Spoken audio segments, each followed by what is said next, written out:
કેમ છો વિદ્યાર્થી મિત્રો? ઓનલાઈન એજ્યુકેશન આપનું હાર્દિક સ્વાગત કરું છું. ધોરણ 8 નો વિષય વિજ્ઞાન આપણે અભ્યાસ કરી રહ્યા હતા. તેનું પ્રકરણ 11 છે બળ અને દબાણ વિશેની વાત. ચાલો કે જે ચોથા ભાગની અંદર આપણે જે મુદ્દાઓ શીખવાના છે તે છે પ્રવાહી કે વાયુ વડે લાગતું બળ અને પછીનો મુદ્દો છે વાતાવરણનું દબાણ. સાથે સાથે આ ચોથો ભાગ પૂર્ણ થતાની સાથે તમારું આ પ્રકરણ પૂર્ણ થશે. તમારું હોમવર્ક શું રહેશે? તો કે વર્ગમાં ચાલેલા પ્રશ્નો તથા પાઠનું સ્વાધ્યાય એ તમારું હોમવર્ક તમારે પૂર્ણ કરવાનું રહેશે. કે બાકી બધું તમારે આ પાઠનું સ્વાધ્યાય પૂર્ણ કરી લેવાનું છે. વિદ્યાર્થી મિત્રો, તમારા આ મુદ્દાઓ આધારિત જે પ્રશ્નો વર્ગમાં ચલાવવાના છે કે જે નીકળવાના છે તેમાં પ્રશ્ન પહેલો છે કે વાતાવરણ એટલે શું અને બીજો પ્રશ્ન છે વાતાવરણનું દબાણ એટલે શું. તો બંને પ્રશ્નના જવાબ મેળવવા પ્રયત્ન કરીશું. તો શરૂઆત કરીએ આપણા પ્રકરણ 11 ના મુદ્દાઓ. પહેલો, પ્રવાહી તથા વાયુ દ્વારા લગાડવામાં આવતું દબાણ. Pressure exerted by liquid and gases. Okay, એક એક્ટિવિટીઝ દ્વારા પહેલા આપણે સમજીશું, એક પ્રવૃત્તિ જોઈશું અને પછી આગળ વધીશું. પારદર્શક કાચની એક નળી લેવાની છે અથવા તો પ્લાસ્ટિકની પાઇપ લઈ નળીની લંબાઈ લગભગ ઓછામાં ઓછા 15 સેન્ટીમીટર અને તેનો વ્યાસ 5 થી 7.5 સેમી જેટલો હોવો જોઈએ એવી એક નળી લઈશું. એક સારી ગુણવત્તાવાળા પાતળા રબરના ટુકડા લઈ અને રબરનો ફૂગો પણ લેવાનો છે. પાઇપના એક છેડા પર રબરને શીટને ખેંચીને બાંધી દેવાની છે. પાઇપને ઉર્ધ્વ દિશામાં એટલે કે ઉલટી દિશામાં રાખી તેના મધ્ય ભાગથી એને પકડવાનું છે. અહીં આકૃતિમાં એ વસ્તુ તમને બતાવી છે, સારી રીતે તમે એ જોઈ શકો છો. ત્યાર પછી આવે છે તમારે આગળ એક પ્રક્રિયામાં જોડવું છે કે તમે જ્યારે એને ઉલટી તમારા પાઇપને લટકાડશો, શું રબરનું જે પડ છે બહારની બાજુ ઉપસે છે? પાઇપમાં પાણીના જે સ્તર છે, સ્તરની ઊંચાઈ એ તમારે અવલોકન કરવાનું છે. પાઇપમાં થોડું વધારે પાણી લઈ ફરીવાર આ ક્રિયા કરવાની છે. તો તમે આ પ્રવૃત્તિ દ્વારા શું સાબિત કરીશું એ આપણે જોઈશું. તમે રબરની શીટને પાત્રના તળિયે નહીં પરંતુ બાજુમાં એટલે કે દિવાલમાં લગાડવામાં આવે છે. શું આ કિસ્સામાં રબરની શીટનું ફૂલેલા ભાગ જોવા મળશે? તમે કહેશો હા. પાણીની પાત્રની દિવાલ પર પણ દબાણ કરે છે એવું અહીંયા આપણે નોંધવાનું છે કે પાણી છે એ કોઈ પણ સપાટીની જે દિવાલ છે એના પર એ દબાણ લગાડે છે. તો પાણીની પાત્રની દિવાલ પર પણ દબાણ લગાડે છે. તમે કહેશો હા. તો વધારે એના વિશેની માહિતી મેળવીએ. એક પ્રવૃત્તિ છે કે પ્લાસ્ટિકની એક ખાલી બોટલ અથવા તો એક નળાકાર પાત્ર લઈ તમારે ટેલ્કમ પાવડરની જે ખાલી ડબ્બો હોય કે સોફ્ટ ડ્રિંક્સની પ્લાસ્ટિકની બોટલનો ઉપયોગ કરી શકો છો. બોટલનું તળિયા જે છે એની પાસે ચારેય દિશામાં 4 છિદ્ર પાડવાના છે અને ધ્યાન રાખવાનું છે કે આ છિદ્રો તળિયાની સમાન ઊંચાઈ પર હોય. હવે બોટલને પાણીથી ભરો તો તમે શું અવલોકન કરશો કે જ્યાં તમે છિદ્ર પાડ્યા હશે ત્યાંથી પાણી બહાર ગતિ સાથે, વેગ સાથે પાણી બહાર નીકળતું તમે જોઈ શકો છો. અહીં આકૃતિમાં બતાવ્યું છે. તમે કહી શકશો કે પ્રવાહી પાત્રની દિવાલ પર પણ દબાણ લગાડે છે, માટે જ પ્રવાહી જે પાણી છે એના છિદ્ર દ્વારા બહાર નીકળી જાય છે. શું વાયુઓ પણ દબાણ લગાડતા હશે? શું તેઓ પણ જે તે પાત્રમાં ભર્યા હોય તેવી દિવાલો પર દબાણ લગાડે છે? તો ચાલો એ પણ જોઈએ.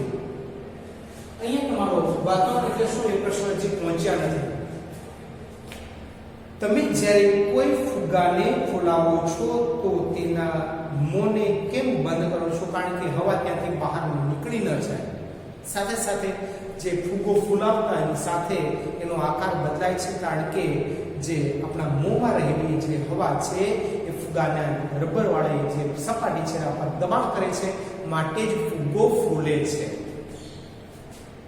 જો કોઈ ફૂલાવેલા ફુગ્ગાના મોંને ખોલી દઈએ તો શું થશે? બધું જ હવા બહાર નીકળી જાય, કારણ કે રબરની સપાટી જે છે એ હવા ઉપર દબાણ કરે છે, એટલે કે વાતાવરણનું દબાણ તમારા ફુગાના હવાના દબાણ કરતાં વધારે હોવાથી તરત જ ફુગ્ગો જે હવા છે બહાર નીકળવા શરૂ કરે છે. ચલો, તમારી પાસે એવો ફુગ્ગો લો કે જેમાં કાણું છે, શું તમે તેને ફૂલાવી શકશો? તમે કહેશો નહીં. શું આપણે કહી શકીએ છીએ કે હવા બધી દિશામાં બળ લગાડે છે? તમે કહેશો હા. યાદ કરો કે જો સાયકલની ટ્યુબમાં પંચર પડે તો તેની અંદરની હવાનું શું થશે? એ બહાર નીકળવા પ્રયત્ન કરશે અને બહાર નીકળી જશે. આ અવલોકનો સૂચવે છે કે હવા કોઈ ફૂલાવેલા ફુગ્ગા કે સાયકલની ટ્યુબની અંદરની દિવાલો પર દબાણ લગાડે છે. આમ આપણે જોયું હશે કે વાયુઓ પણ જે તે પાત્રમાં ભર્યા હોય તેની દિવાલ પર દબાણ લગાડે છે. વાતાવરણનું દબાણ, જેને એટમોસ્ફેરિક પ્રેશર તરીકે ઓળખીશું.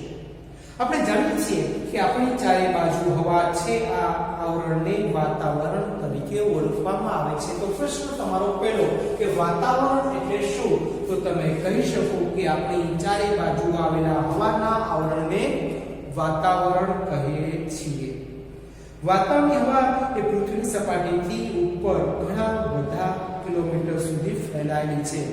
બરાબર છે? આ હવા વડે લાગતા દબાણને વાતાવરણનું દબાણ તરીકે ઓળખીશું. તો નવો પ્રશ્ન છે કે વાતાવરણનું દબાણ એટલે શું? તો કે વાતાવરણની હવા વડે લાગતું જે દબાણ છે તેને વાતાવરણનું દબાણ કહે છે.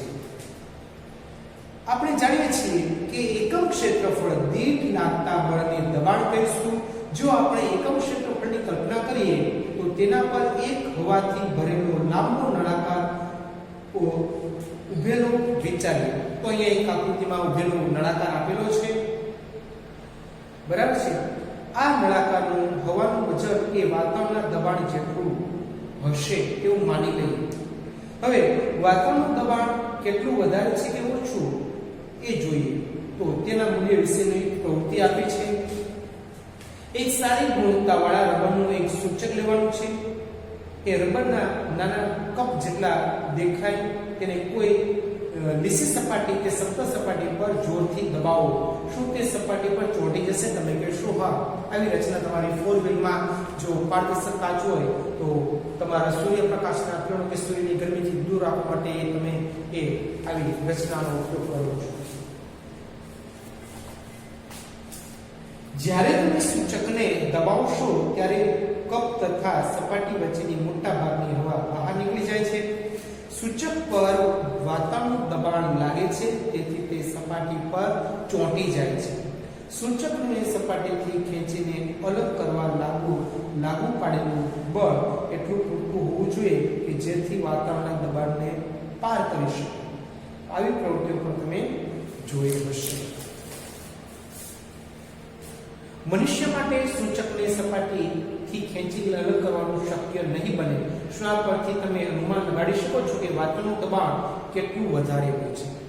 તો અહીંયા બતાવ્યું છે કે જો તમારા માથાનું ક્ષેત્રફળ 15 સેન્ટીમીટર બાય 15 સેન્ટીમીટર હોય તો હું માથા પર હવાનું દબાણ વહન કરી શકું છું. તો આપણું શરીર છે, શરીરની અંદર જે હવા રહેલી છે એ વાતાવરણના દબાણ સાથે સંપર્કમાં હોય છે. એટલે કે વાતાવરણના દબાણ જેટલી હવા આપણા શરીરમાં હોવાથી આપણે ધક્કો લાગી શકતો નથી. પણ વધારે જ્યારે વાવાઝોડા જેવી ગતિશીલ હવા હોય ત્યારે આપણે ગુંજવારી હવાને કારણે નમી પણ જઈએ છીએ. અહીંયા 15 બાય 15 સેમી ક્ષેત્રફળ એટલે કે વાતાવરણની ઊંચાઈ જેટલા સ્તંભમાં હવાનું વજન લગભગ 225 કિલોગ્રામ કે 2250 ન્યૂટન દળના કોઈ પદાર્થના વજન જેટલું હોય છે. આ વજનની નીચે આપણે દબાઈને કચરાઈ કેમ નથી જતા? કારણ કે વાતાવરણનું દબાણ અને આપણા શરીરનું દબાણ બંને સરખું હોવાથી આપણું શરીર કચરાઈ જતું નથી. આપણા શરીરની અંદરનું દબાણ પણ વાતાવરણના દબાણ જેટલું જ ઉત્પન્ન થાય છે, જેથી બહારના દબાણને આપણે નાબૂદ કરી શકીએ છીએ. બંને સમાન બની જાય છે. એક જાણકારી આપી છે કે 17મી સદીમાં જર્મનીના એક વૈજ્ઞાનિકે જેનું નામ છે ઓટો વોન ગેરી, એણે પાત્રમાંથી હવા બહાર કાઢવા માટે એક પંપનો જેને આપણે આવિષ્કાર કર્યો. આ પંપની મદદથી તેણે હવાના દબાણને લીધે લાગતા બળનું નાટકીય રીતે નિર્દેશન કર્યું. તેણે ધાતુના બે મોટા પોલા અર્ધગોળને લીધા, જેમાં દરેકનો વ્યાસ 1 સેન્ટીમીટર હતો. આ અર્ધગોળને એક સાથે જોડીને તેણે વચ્ચેની હવા કાઢી લેવા માટે આવી અને તેણે બંને અર્ધગોળાની એકબીજાની વિરુદ્ધ દિશામાં ખેંચી અલગ કરવા માટે 8 ઘોડાઓનો ઉપયોગ કર્યો. હવાના દબાણને કારણે લાગતું બળ એટલું બધું હતું કે આ જે અર્ધગોળો છે એ અલગ કરી શકાયો નહીં. અહીંયા એ આકૃતિમાં જોઈ શકો છો, એ અલગ પડી શક્યો નહીં. તો વાતાવરણનું દબાણ એ અર્ધગોળાને ઉપરથી દબાવી શકે છે, જેથી ઘોડાના બળ કરતાં પણ વધારે એ વાતાવરણ દબાણ હોવાથી અલગ થયો નહીં. તમે જે શીખ્યા છો એ બધું જ ભાગ 4 ની અંદર આપણે માહિતી બધી જ લઈ લીધી. અહીંયા સરસ મજાનો પાઠ હું પૂર્ણ કરું છું. તમારા વર્ગમાં ચાલવાના 2 પ્રશ્નો અને બાકીનું પાઠનું સ્વાધ્યાય એ તમારું બાકી નોટમાં પૂર્ણ કરશો. નેક્સ્ટ લેક્ચરમાં નવા પાઠ સાથે મળીશું. ત્યાં સુધી આવજો. Bye bye.